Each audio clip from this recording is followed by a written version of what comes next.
We're going to go ahead and start right now.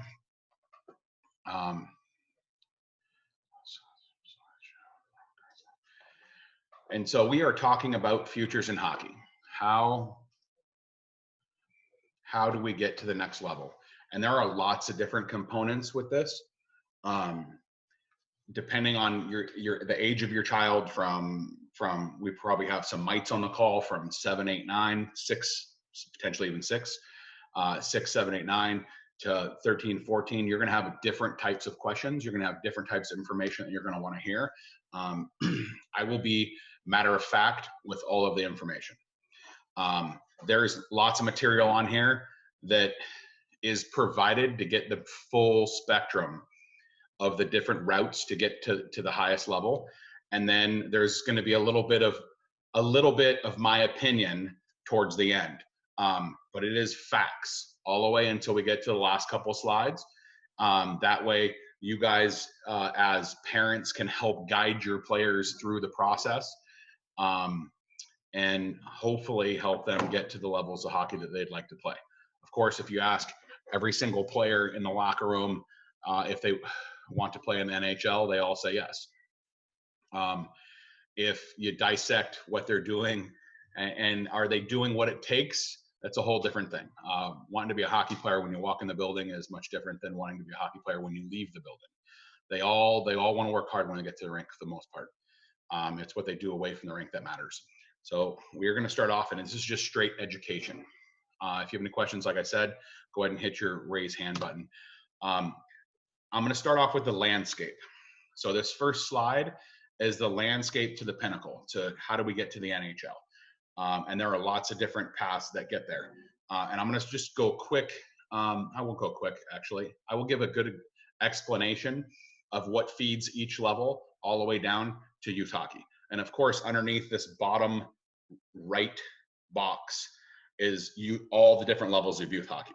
That's just the levels that they decide leave youth hockey at. So underneath midget AAA, AA, high school, that's going to be your bantams, your peewees, your squirts, all the way up. So NHL, how do we get to the NHL? The number one producer of NHL hockey players is major junior hockey. So that's going to be on the right box, major junior hockey, and then college hockey, and then Europe. The jump from major junior college and even most pro leagues in Europe, the jump to the NHL is huge, which is why they have minor pro hockey, which is, American Hockey League is the step underneath the NHL. Underneath that is East Coast Hockey League, and then there's shoot off leagues from there to keep the kids playing, keep the players playing as long as they choose to. I have players that I've coached from San Diego that are 33 years old that are playing in the Southern Pro League, which is they're paid very little, but they want to be a hockey player. And so they keep doing it and keep doing it and keep doing it. And it's, they get a couple $250 a week to play hockey, and they've got a part-time job, and they go sign autographs, and they get to be a big-time hockey player in that small town. And so there's lots of leagues like that as well to keep the players playing. Obviously, in Europe, there's lots of different leagues. Now, to get to those leagues, you're talking about, one sec. Okay. Just checking on the chat real quick here, just in case the question just popped up. To get to major junior or to college hockey, most players go through junior hockey. Now, the difference is, and I'm going to come back to that slide, the routes to get to the NHL, the number one producer of NHL hockey draft picks is major junior hockey. It's called the CHL, and that is comprised of the WHL, the OHL, and the Quebec Major Junior. So it's Quebec Major Junior, Ontario Hockey League, and the Western Hockey League. Those three leagues are comprised to make the Canadian Hockey League. Now, from there, each one of those leagues has their own draft. The ages are from 16 to 20. Being a California resident and the family lives here in California, then your child is eligible for the WHL draft. Being drafted or not being drafted doesn't mean anything. You have to be good enough when it counts. The Bantam draft for the WHL is a futures draft. That means they are making a draft. They're drafting a player saying, if he gets good enough to come to our league, then we own the rights to him. Is it an honor to be drafted? Absolutely. This past season, they made it easier to be drafted in the Western Hockey League. They actually created an American draft. So as of this past year, there is an American draft where they drafted 44 players, I think it was 44 players from the Western states as an American draft. This is the first year they've done that. In all major junior, you lose your college NCAA playing eligibility.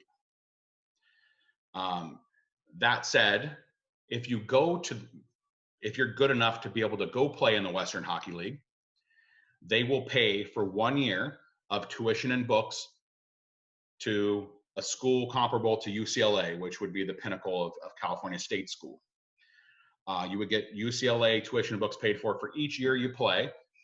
However, there is also you can negotiate prior to signing a full 5 years. So I have had players that have committed to play in the Western Hockey League, and they got 5 years of college paid for right away. And they ended up playing for 4 or 5 years, and then boom, went pro for a year. You have 1 calendar year after you leave major junior to decide to use your college money, your education package. And 2 of them ended up keep chasing the dream. And I saw a couple say, you know what, I'm going to go get my college degree. Went and got college paid for. Some of the people on this call probably played for Coach Parker, Coach Tyler Parker, one of our coaches with the Jets. He went to flight school paid for by the Western Hockey League. That being said, it is the number 1 producer to the NHL. That being said, they play a 70-game schedule, and you're basically billeting at a young age. You're going away at 16, 17 years old, and you're basically playing an NHL schedule right away, and it's great. Don't get me wrong. I scouted for the Medicine Hat Tigers for 10 years. I saw a lot of good quality hockey players go there and make their dreams happen and get to the next level. My personal recommendation is college hockey is the best route for 99.5% of our players coming from our area. Now let's talk about college hockey. College Division I hockey, there are about 60 schools. Each school is allowed 18 full ride scholarships. Some of those schools vary. Some of the divisions vary and have less. Ivy League is non-athletic. It is all educational, and money is based on need only. What that means is if you are good enough to play for a Cornell. I had a conference call yesterday, and one of my players, Alec McRae, was on the call. He was our special guest, and he ended up getting a full ride because his family couldn't afford to pay for school. Educationally based, full ride. He uses hockey to help him get that. If family has the money, then it's prorated, et cetera, et cetera. That's how the Ivy League system works. It's not athletically, however, so you have to have the grades to be able to get in. And once you have the grades to get in, then you can get a little bit of money if it's needed. Okay, I'm not going to move off of Division I. I'm going to stay here at Division I, talk about it a little bit. So I'm going to draw a picture. The picture is competition. If nowadays college, how do I word this? I'm going to change my approach. You are seeing, when you watch the Final Four these days, you are seeing the Providences, the Quinnipiacs, the Mankato. You're seeing these smaller name schools getting into the end, getting to the finals, winning it all. And the reason why you're seeing that is 15 years ago, the Michigan States, the Michigans, the Boston colleges, all the high-end, let's say, brand name schools, they're getting all the high-end hockey players, the true freshmen that go in at 18 years old. They play for a year, and then they sign their pro contract and they move on. So that's what ends up happening to some of the name brand schools. So these smaller schools are bringing in 21-year-old freshmen. And I'm going to talk about gap years in a minute, but they're bringing in 21-year-old freshmen, players that have already gone away to play Tier 2 junior, which is the next slide. And they're building teams that are 21 to 25, where your Boston Colleges and your Minnesotas and your Michigan States, they're building teams that are 18 to 22. And so there's a big difference. Now, I pitch college hockey as the best route to get to the next level. And I pitch that because you get to make your pro jump at 24, 25 years old, depending when you commit and go to school. I've got a special guest here. And that special guest is Cody, my daughter. Okay. Yeah. Okay. We got to go now, honey. And so for Division I, there's something called gap years, and even Division III. So when your child gets done playing at the age of, let's say, gets done playing midget hockey at the age of 18, he just graduated high school, he or she, and at that moment they are not good enough to play college hockey, then they are going to be looking into going to junior hockey. Okay. Oh, sorry. They're going to look into going to junior hockey. They're going to play 2 years of junior hockey to get good enough to get that Division I college scholarship. And I'm going to explain a bunch of the paths later on, but it's important for all the families to know that at a certain age, your child might not be ready, and junior hockey is going to be that next step, or they may be ready even before they get done with high school, and they may have to go away a year early if they're not being challenged locally. But the good thing is for most of you, that's a ways away. For some of you, that could be around the corner. And there's a different path for everyone. Okay. Division III college hockey. Division III is a great route. And the reason is most of our kids, majority of our kids are good educationally. And you need to have good grades to get into Division III college. I've trained a lot of players that have worked hard to get to D1, and the families that kept their eye on the big picture, some were D1 or bust. They didn't make D1 and then they're back home. Others are D1's our goal. If we end up playing D3, that's fantastic. And then even underneath that, we'll get to that in a minute too, club college hockey. But D3 allows players the opportunity to play at a small, and then they're all back east, a small school where hockey is the #1 sport. I went back years ago, somewhere about 2004. I went back to New England and went to Western New England College and watched one of my players play a game. His first college hockey game. It was pretty cool. I'm getting emotional. I'm a big baby. It was the coolest thing. Sorry. For those that don't know me, I'm an emotional guy. So his dream is to play college hockey. He gets that dream. And it was the coolest thing because his school, hockey was the thing. And there were 2,000 people there watching this game. So D1 didn't happen for him, but he kept working hard and chased that D3, and he made it. Sorry, this recording is not being sent out, by the way. I'm joking. And ended up playing Division III, and the difference was he had to pay for school. He got some money educationally because his grades were really good, but he kept working hard. He kept putting in the work, and he made his dreams happen. And his dreams were to play college hockey. Okay, next screen. Club college hockey. There are lots and lots and lots of club college hockey teams and across the country. There's a bunch right here in the state of California. Club college hockey is the best fallback plan. And the reason why I say it's the best fallback plan is because this is the players' fraternity. The one thing about fraternity, yes, it's a clique and they have to pay fraternity dues, but it helps them get through college. Okay. Those peers, you have to keep a grade point average to stay active in the fraternity. Those peers that you surround yourself with are like-minded. So club college hockey is a like-minded players that want to play the game because they love it and they want to get a good quality education. And it helps them get through. So you have 20 instant buddies, and yes, it is pay to play. How much it ranges depending on the school.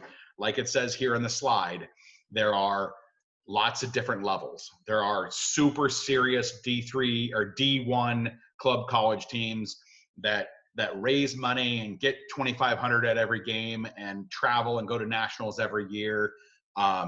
It is a great place. It's a great place to play. We have former Jets players that are down in Southern California right now playing club college hockey. And with that instant fraternity, it adds to the experience of going to college. It keeps them motivated. It keeps them, it's that click that you need to help motivate you to reach your final goal, which is your education. Routes to get there. Now, if we're looking at Division I college routes, these are the 3 leagues that are going to get you there the best way. The USHL produces the most D1 commits out of all the leagues. Then you have the British Columbia Junior Hockey League and the North American Hockey League. There's a handful of different differences between. USHL has a very short number of teams, meaning I want to say, there you go, 16 teams plus the national development team. And they produce 25% more Division I college scholarships than the BC or the NA. They have 16 teams. The BC has 17 teams. The NA has 26 teams. And so realistically, it's a great place to play if you're that blue chip player that is gonna go college. You want to be in the USHL. You want to be playing at that level. That said, if you're not that blue chip player, you do not want to get caught chasing a USHL level and end up being a 3rd or 4th line guy your whole junior career. Because if you're a 3rd or 4th line guy your whole junior career, the college scouts will never see you. They will never, they will not catch you. And coming from a scout that has seen thousands of hockey games, you are watching a game with 2 teams on the ice and you notice the best 2 players over here, the best 2 players over here, maybe a goaltender stands out, but that is it. 2, 3 players, 4 players, that is it. Okay? So you have to get to the top of the group that you're in. So if you're a fringe player, then don't go to the USHL. Go to the BC League, go to the North American League, battle it out, get to the top of your group so that when the colleges are watching, they see your number. And it makes a huge difference when it comes to getting to the next level. There are hundreds and hundreds of players that do not make it because they chase the wrong path. It's very, very important to understand. You have to play. You have to get opportunity. And if you get caught behind in a situation that there's no opportunity, and if there's goaltenders on this call, it's even more complex than that, because now you're having to look at what's a returning goaltender and who you're fighting against, and getting to that into the right spot where you're going to get opportunity is huge. It is huge. All 3 of these levels, I take that back. I was going to say free for all. USHL, 100% free. NABC, I'm 95% sure they charge for billet now. I'm 95% sure. I could be wrong. I haven't done my fact finding in a couple seasons, but I think that they charge for billet now. Okay. So the next level of junior hockey, okay, and junior hockey is ages 16 to 20.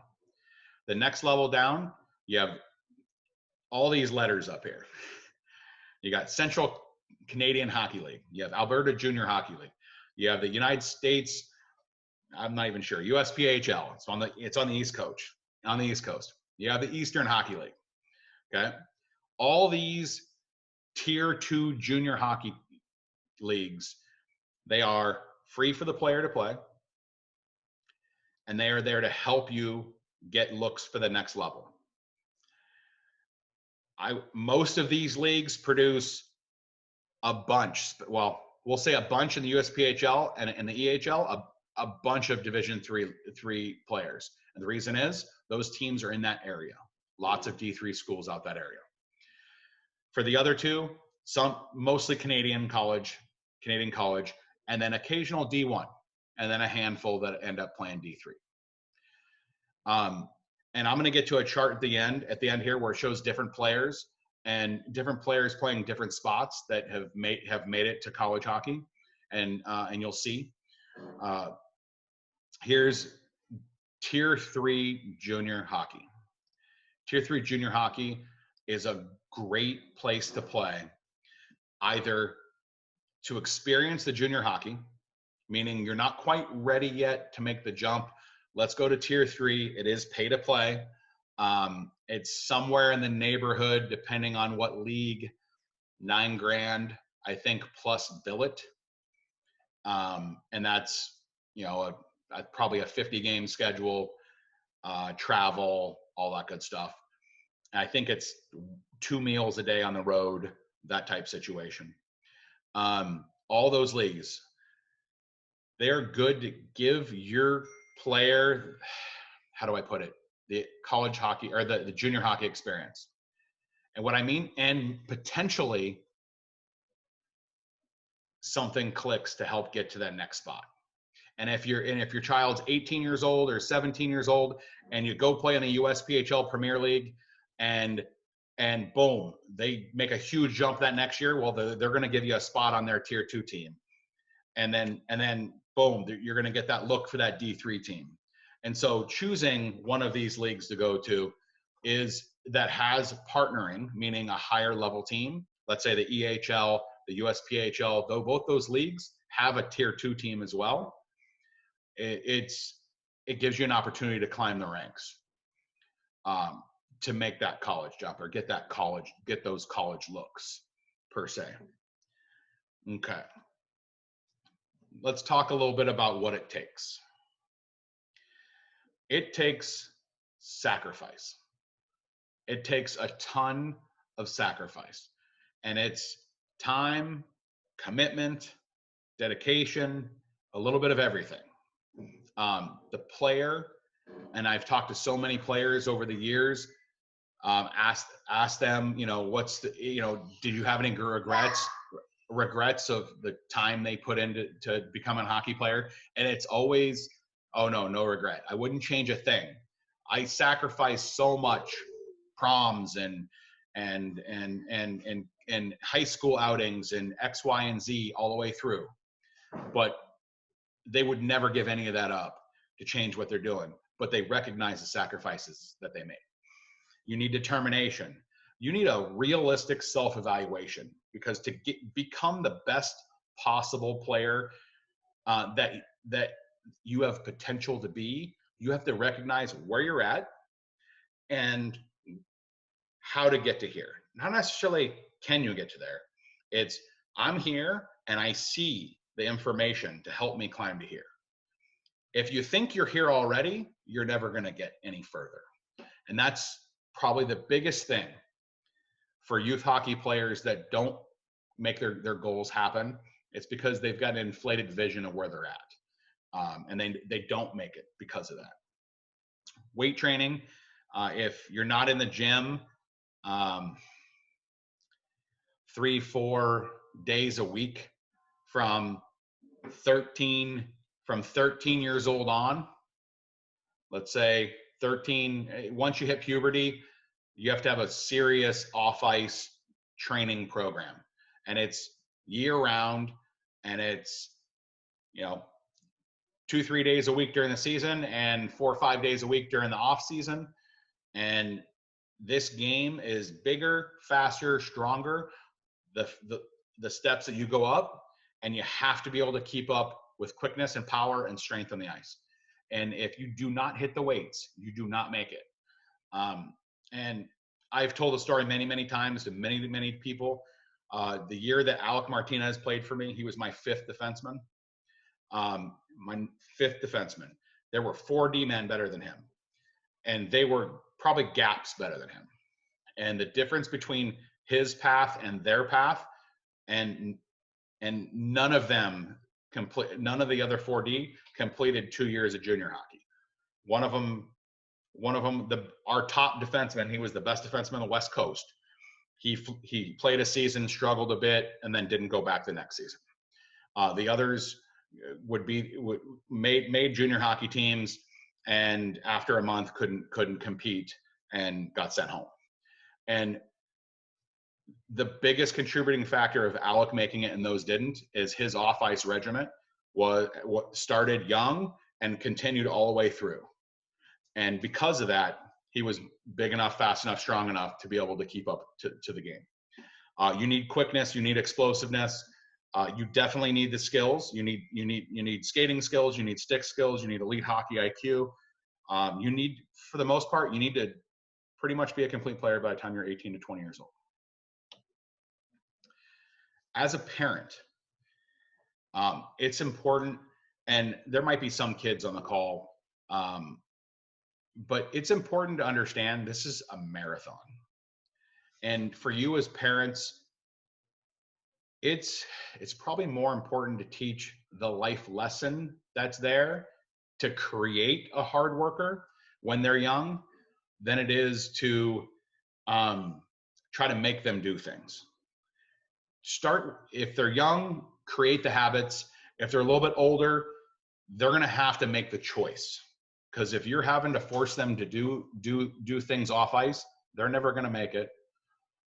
It's got to be them. They have to be the driving force. Absolutely have to. And that's okay if they don't want to. It's okay. And at least you know as parents that they're either dedicated or they're not. Now, if we're talking about a 10-year-old, well, we're talking about a 10-year-old, you have some time to figure all that out because they don't know yet. And when they get older, you're gonna know at some point. But the players need to be able to make it. You need to have confidence. You also need to be challenged. Those are 2 different scenarios. USA Hockey has a 2-year age group for a reason. First year, struggle. Second year, succeed. Move up. First year, struggle. Second year, succeed. It's really important. Now, if you're a forward, you need success. You need to score goals. You need to have the puck on your stick. So when you're heading into tryouts and your child has a chance to make, let's say, the top team in the club, yet they don't, it's okay. It's okay.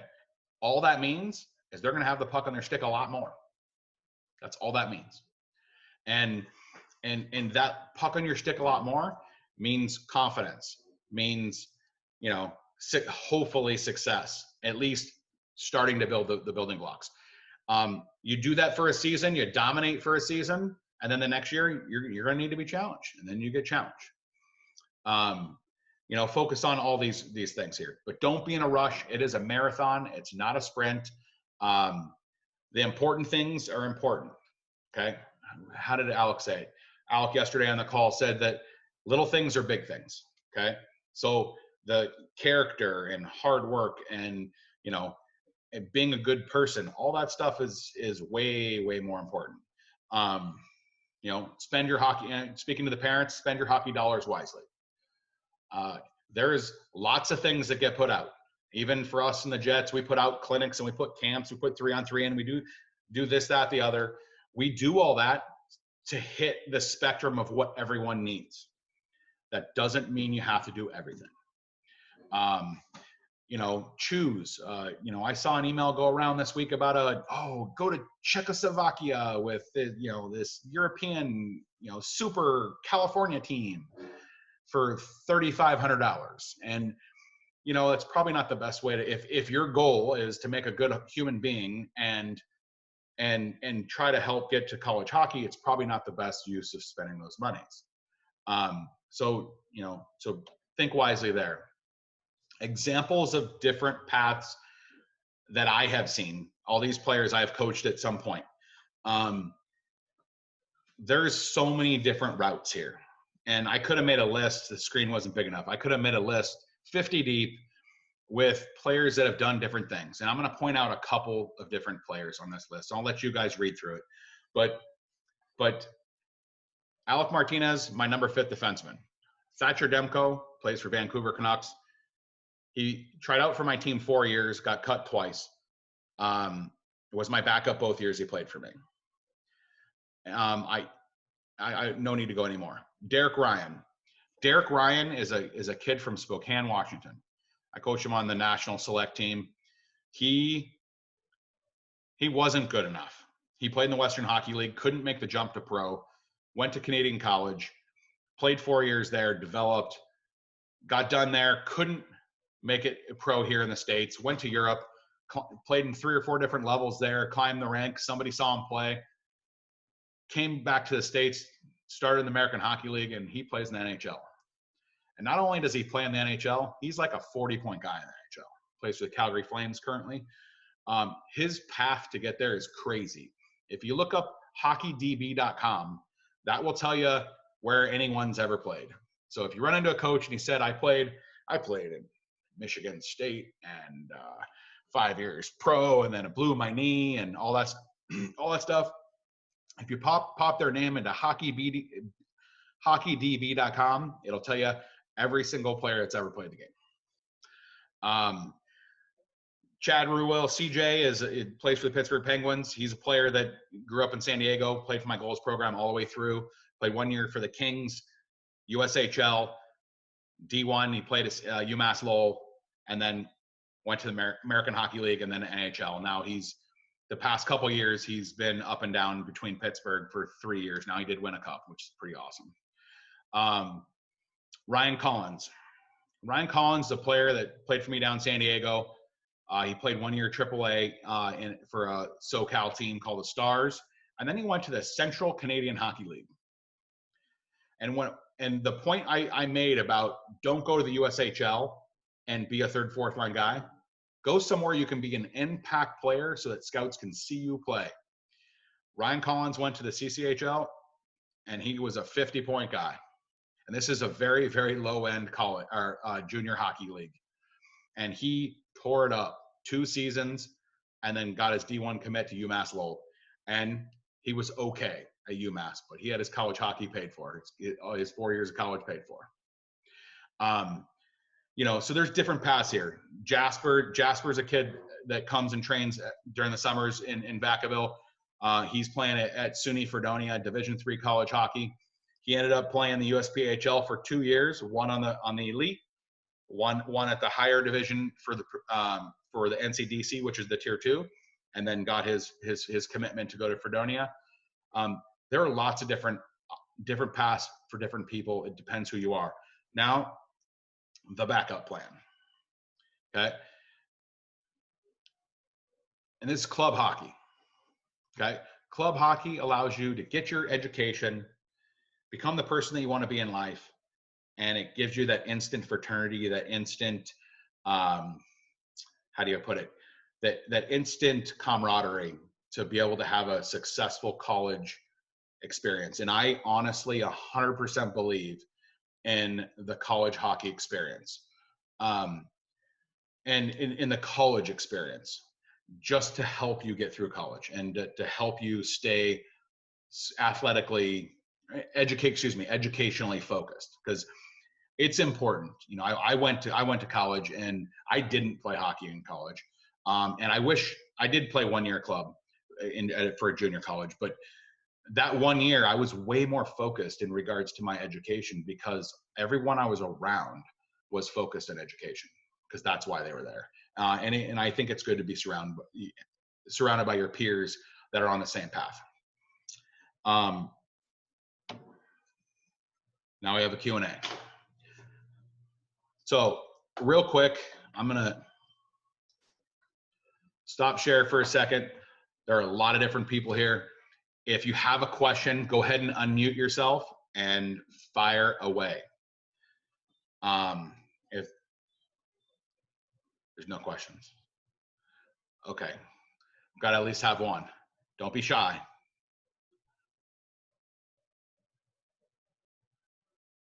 Within the hockey community, do you see it growing at the colleges? So like ASU just went D1 recently, and then like Pac-12, do you see those opportunities expanding? Yeah, not here in California. You know, ASU ended up going Division I because someone that played for their club is a billionaire, and he donated everything they've got there. So he has a 10-year donation to keep that program running. The travel's really hard. So they would have to, for California hockey to have D1, and I would love to see that happen here. I mean, it would be great. It would be great for California hockey.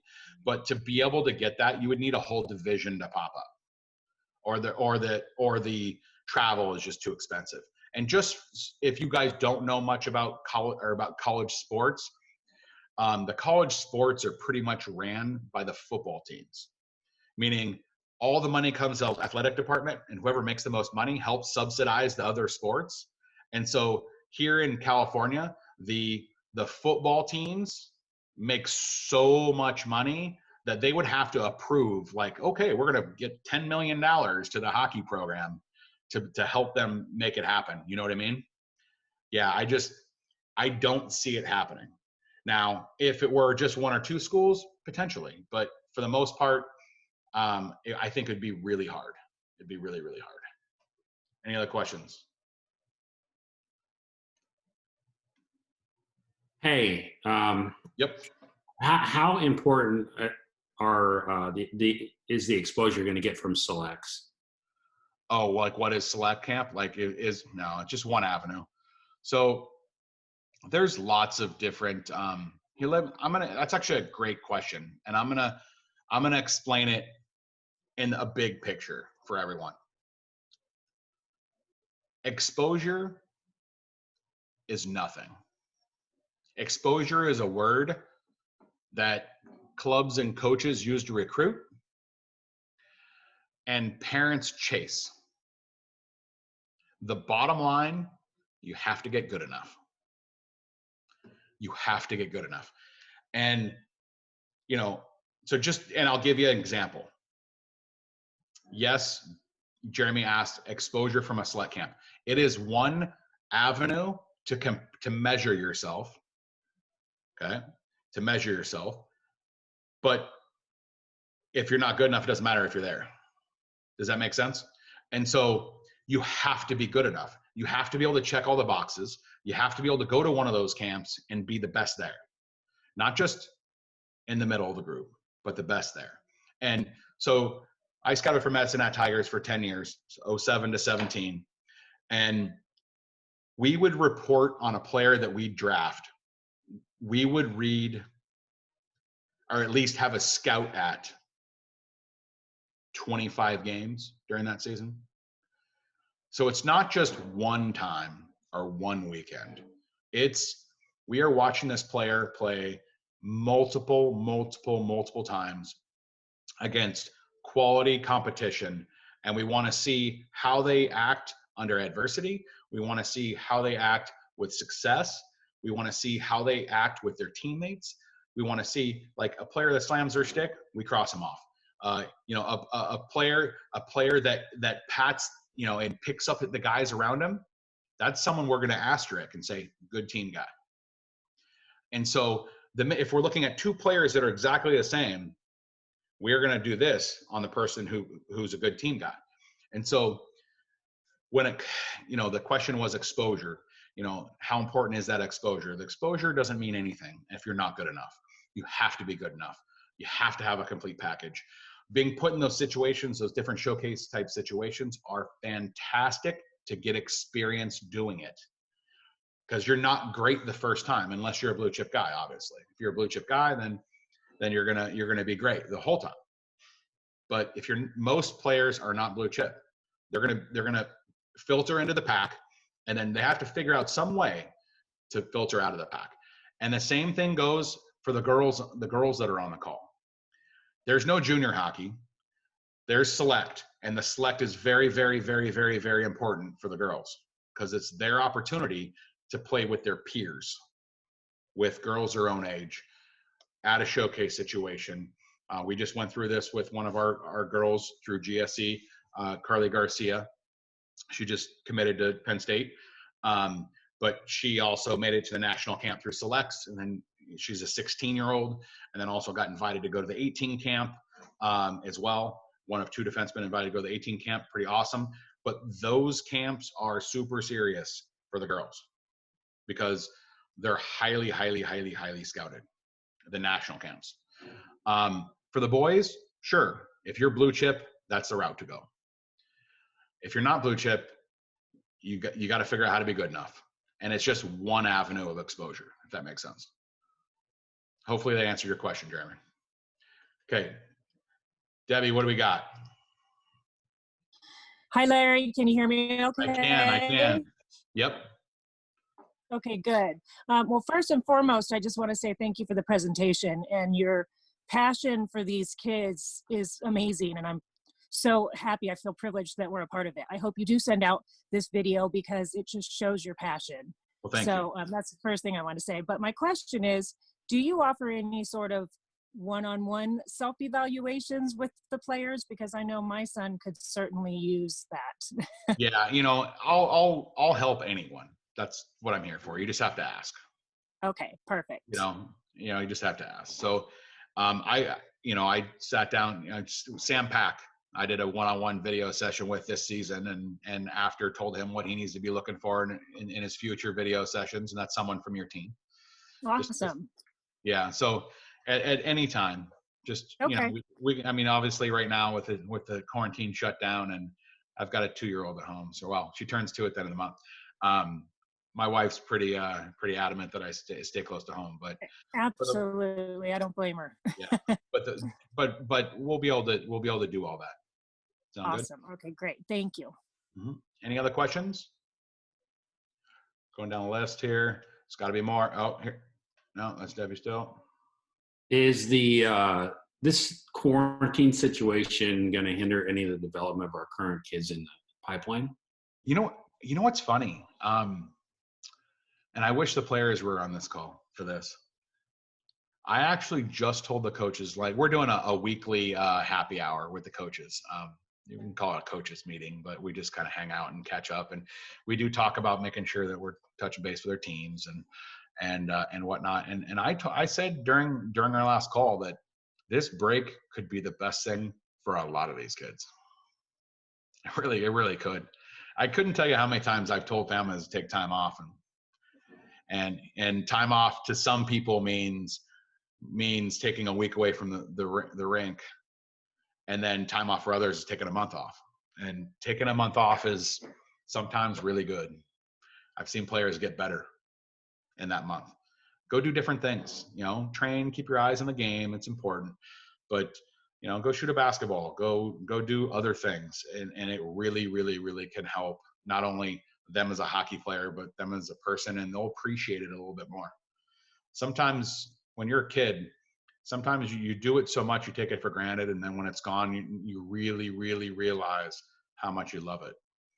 And I think that's makes a big difference. Any other questions? And guys, there is no stupid question here. I talk so fast that I went really quick on the meeting. So we've got a few minutes here. Any other questions? I've got a quick question. So as you kind of briefed as the fallback plan or club hockey. Yep. What's the reasonable expectations performance?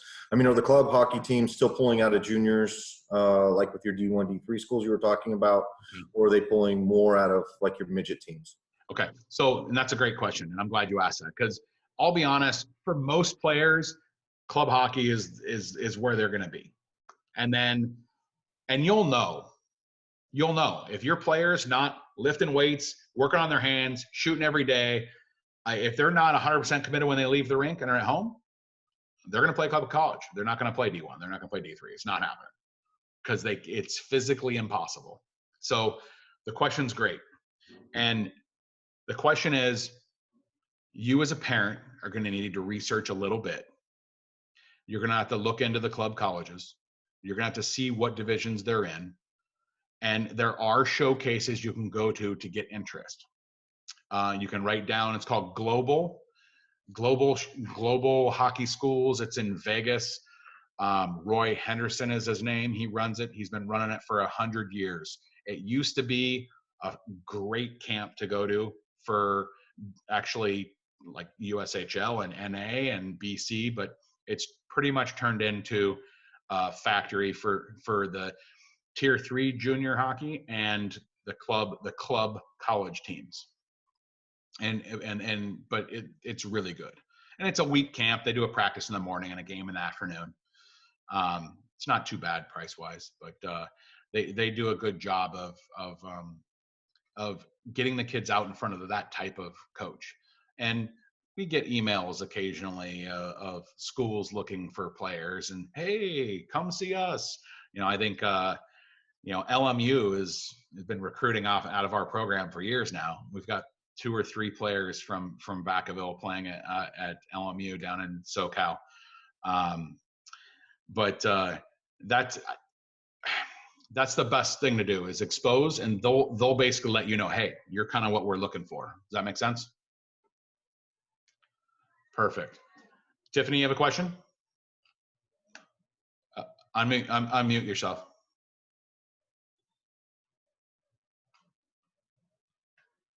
Hi, I do. Thank you. Hey, yeah, this is great information. I appreciate you taking the time. Oh, awesome. To do this. On the list of the various options, and when you were going through that, you made a comment that a lot of people take the wrong path and Correct.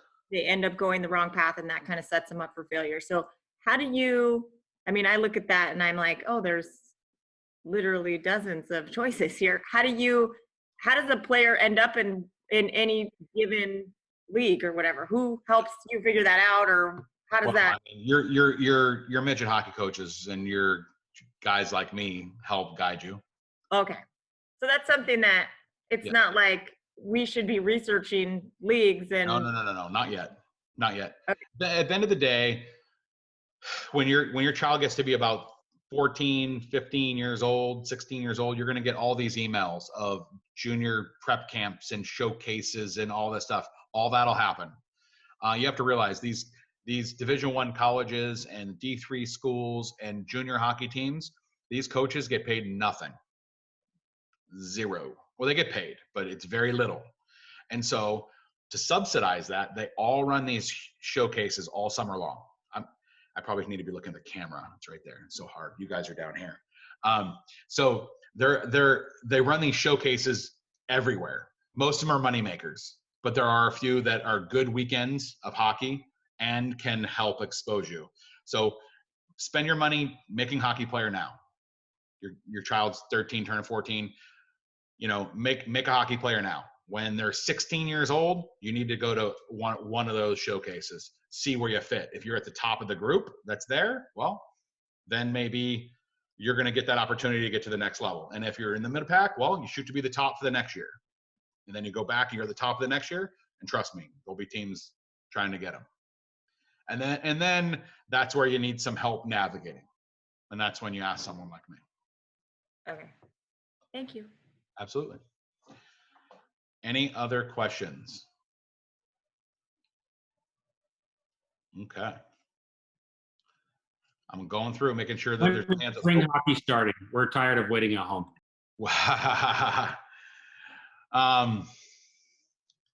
Okay, you know what? I just saw this little text thing down here at the bottom. Okay, to answer the question, NorCal, real quick. NorCal tabled the discussion on playoffs till after the end of the month. Okay, that's one. What else? The question on, spring hockey is probably turning into summer hockey. Where Caja is going to be voting at the end of this, at like May 1st. They're going to be voting to move tryouts. I'm pushing to try to move tryouts to the beginning of August. That way we can get a summer program in, and then that next and then have tryouts and get going. That way we can get the kids on the ice right away. What else? Any other questions here? No, that's just people talking. Okay. Oh, there's a question here. How are the coaches holding up? Coaches are doing good. Coaches are doing good. This has been rough on everyone. I mean, for us, and the message I keep telling the kids, it's the worst on the kids. It's 100% the worst on the kids. Not only do they not get to see their buddies, if there was no social media, we'd have kids want to jump off a roof. Okay. And, I mean, think about it. When you were 14 years old, now all of a sudden you're in a house stuck with your parents all the time, and where your whole life it's been leave, get that time at school away, and then come back and manage, do homework. You're busy doing all this. Now all of a sudden you've got all day long. It's got to be rough for them. Social media, those that are on social media, that I'm sure that helps it. They got video games, they play online with their buddies. So it's almost like they probably haven't skipped a beat for some of them, but coaches are doing good. We're just trying to come up with ways to be better coaches right now. We've all got a little bit of time, so we're trying to figure all that out. Any other questions? Let me see here. I'm just reading through this real quick, the comments here, make sure I didn't miss anything. Okay. You guys are awesome. Thank you very much for coming on, guys. If you think of a question or you didn't want it public, go ahead and shoot me an email. I'm not as scared. For those that don't know me, that your kids didn't play for me, I'm not as scary as I look. I'm here to help the kids in any way I can. Okay. You guys have a great one. Enjoy. Thanks for coming on. Bye, Larry. Bye, guys.